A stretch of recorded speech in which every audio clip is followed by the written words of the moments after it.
kuliah doktor teologi. Saya ingin tanya buat saudara,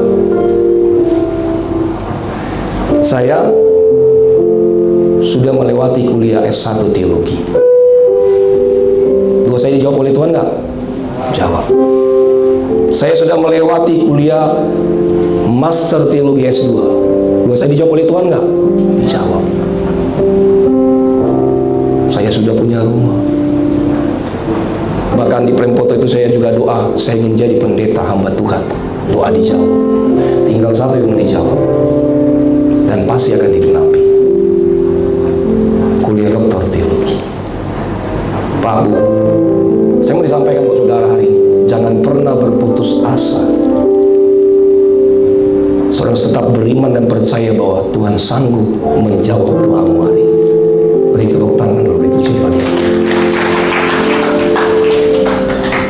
Ini yang dikatakan oleh Yesus kepada kedua murid itu.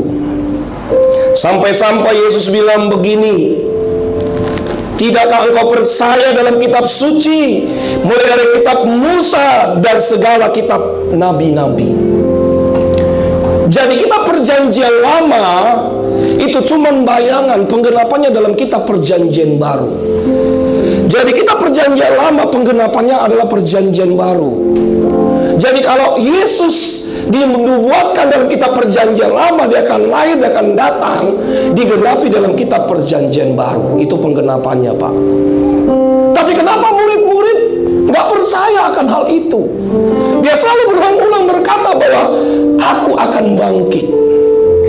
Percayalah kepada kitab para nabi. Semua yang kukatakan berasal dari Bapakku. Saudaraku, Bapak Ibu,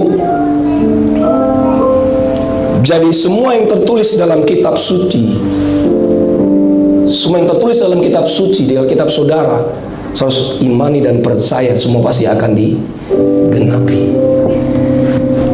Katakan amin. Jangan ragukan itu. Mungkin saudara bilang pada saya, Pak, saya sudah beriman, Pak. Bukan beriman lagi, Pak.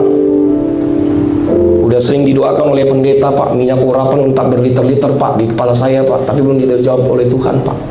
Terus imani. Amin. Terus percaya. Karena bagi Allah tidak ada yang mustahil. Selalu itu tangan beri pujian bagi Allah kita. Itu yang kedua. Yang terakhir, saya ulang seluruh musik. Lukas 24 ayat 30 sampai dengan 31. Yuk, sama-sama kita baca. 2, 3, ya. Waktu ia duduk makan dengan mereka, ia apa?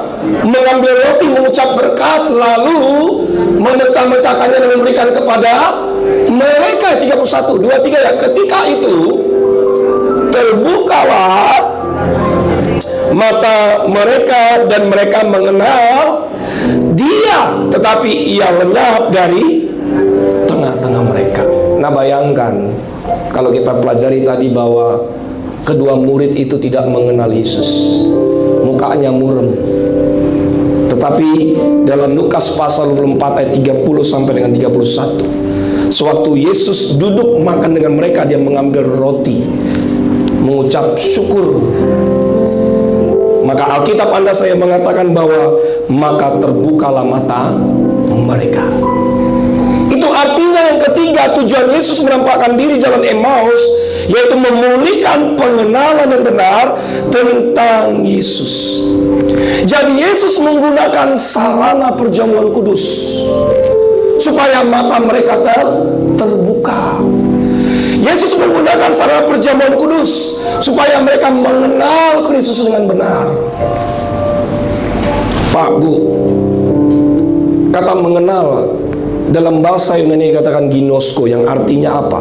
Kita tahu, mengerti dan mengenal persis siapa yang kita sembah, yang kita kenal secara pribadi. Ada begitu banyak orang Kristen cuma sebatas percaya kepada Kristus, tetapi tidak mengenal dengan benar, tidak mengenal Kristus dengan benar.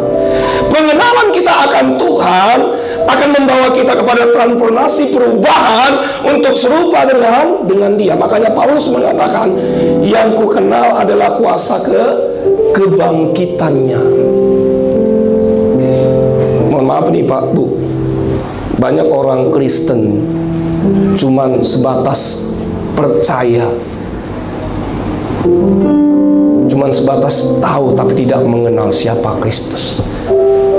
Saya percaya orang yang mengenal Kristus tentu dia akan melakukan segala perintah Tuhan dan menjauhi seluruh larangan-larangannya. Katakan amin. Ada satu murid yang sangat mengenal Kristus secara pribadi dari 12 rasul itu. Tapi 11 rasul itu mereka tidak mengenal Kristus secara benar. Siapakah murid yang mengenal Kristus dengan benar? Rasul Yohanes. Bayangkan 12 murid, cuman satu murid yang mengenal Yesus dengan benar. Yuk kita baca kitabnya slide berikutnya. Dalam Yohanes pasal 13 ayat 23. Sama-sama kita baca 2, 3 ya. Seorang di antara murid Yesus, yaitu murid apa? Yang dikasihinya bersandar dekat kepadanya. Nah, bayangkan Rasul Yohanes adalah murid yang sangat dikasihi oleh Yesus, mengenal Tuhan dengan benar. Apa salahnya Pak ketika kita mengenal Kristus dengan benar? Yang pertama, lewat firman Tuhan, lewat pembacaan Alkitab. Yang kedua, lewat pujian penyembahan kita kepada Kristus. Yang ketiga, ketika Anda dan saya menyatu dengan tubuh dan darah Yesus dan kita diurapi dengan minyak urapan, Pak. Makanya banyak hari-hari ini orang Kristen sudah mulai malas baca Alkitab. Makanya banyak sekarang orang Kristen ibadah cuma rutinitas, Pak. Imannya nggak bertumbuh. Dengar khotbah tidur. Oh, bukan jemaat Boston, enggak. Pulang nggak mendapat apa-apa, mohon maaf nih.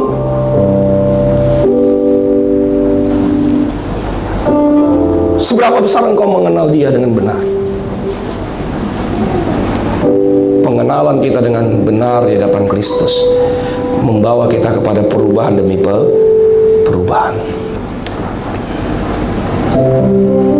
Di akhir hidup saudara, di sisa hidup saudara hari ini, kita nggak tahu kapan kita dipanggil oleh Tuhan. Tapi saya ingin memberitahu bahwa saudara, banyaklah mendekatkan diri kepada Tuhan, kenal Tuhan dengan benar. Saya ambil contoh tentang pengenalan kita dengan benar di hadapan Tuhan. Saya punya istri, Pak, Bu. Siapa di sini yang sudah berumah tangga, angkat tangannya. Pak, kenal istrinya, Pak? Kenal benar? Kesukaannya apa? Gajian tahu kapan istrinya? Tahu. Kenal ya, Pak ya? Ada suami nggak kenal istrinya, Pak? Justru sebaliknya juga, ada istri nggak kenal suaminya. Iya. Ini sama dengan kita dengan Kristus, Pak. Kan biasanya kalau masa-masa pacaran anak-anak muda ya, kalau orang pacaran itu kan biasa yang indah-indahnya saja kan. Betul ya? Orang kalau pacaran itu, kaulah bulanku, kaulah bintangku, gunung akan kudaki, lautan akan kuseberangi. Menikah 1 tahun, oh kita tahu karakternya. 2 tahun, wah lebih mengenal lagi. Saya kenal istri saya luar dalam, demikian juga istri saya kenal saya secara pribadi. Kapan saya waktu marah, kapan saat saya lapar, kapan saya waktu berangkat kerja, kapan saya nggak ada di rumah. Istri saya kenal saya, demikian saya juga sebaliknya.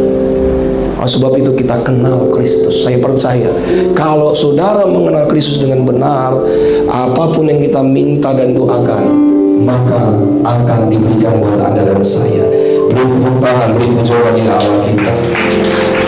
Kesimpulan khotbah kita melalui peristiwa Yesus menampakkan diri di jalan Emmaus. Tuhan mau supaya kita percaya dan mengenal Tuhan dengan benar. Saya berdoa dengan mimbar ini terus maju di jalan Tuhan. Tetap semangat, tetap andalkan Tuhan. God bless you. Tuhan Yesus memberkati. Beri tepuk tangan lagi, beri pujian bagi Allah.